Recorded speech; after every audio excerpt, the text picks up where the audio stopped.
గురుగారు, ధనుస్సు రాశి వారికి ఈ వారం ఎలా ఉంది? ధనుస్సు రాశి వారికి 3 గ్రహాలు యోగిస్తున్నాయమ్మా. సప్తమంలో గురువు, పంచమంలో శుక్రుడు, తృతీయంలో రాహువు. మనోబలంతో పనులు మొదలుపెట్టండి. ముఖ్య కార్యక్రమాల్లో విజయం లభిస్తుంది. విశ్వాసంగా ఉండండి. ముందుగా నిర్ణయించుకున్న మార్గంలోనే కార్యాలను పూర్తి చేయండి. మధ్యలో మార్పులు చేర్పులు ఎట్టి పరిస్థితుల్లో చేయవద్దు. సమస్య పెరుగుతుంది. అనుభవపూర్వకంగా పనిచేయాలి. దగ్గర వారితో విభేదాలు వద్దు. ఎప్పటి పనులు అప్పుడే పూర్తి చేయండి. ప్రధాన కార్యక్రమాలను వాయిదా వేయవద్దు. ఆత్మవిశ్వాసంతో ముందుకు సాగండి. పంచమ శుక్రగ్రహ యోగం సహకరిస్తోంది. కృషిని బట్టి ధనయోగం సిద్ధిస్తుంది. అవసరాలకు ధనం అందుతుంది. రుణ సమస్యలకు అవకాశం కల్పించకుండా వచ్చిన ధనాన్ని లేదా మన దగ్గర నిల్వ ఉన్న ధనాన్ని జాగ్రత్తగా పొదుపుగా వాడుకోవాలి. చంచల నిర్ణయాల వల్ల ఇబ్బందులు ఎదురుకాకుండా జాగ్రత్తలు తీసుకోండి. స్పష్టంగా మాట్లాడాలి.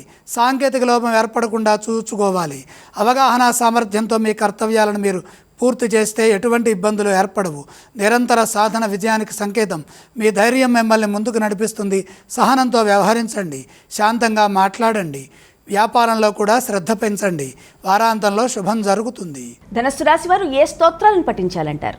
ధనుస్సు రాశి వారు శివధ్యానం చేయడం మంచిది. ధనుస్సు రాశి వారు ఏ ఆలయాన్ని సందర్శిస్తే వారికి శుభ ఫలితాలు కలుగుతాయి? శివ దర్శనం మేలు చేస్తుంది. వారు ఎటువంటి దానాలు చేయాలి? చంద్రప్రీతిగా బియ్యం దానం చేయండి.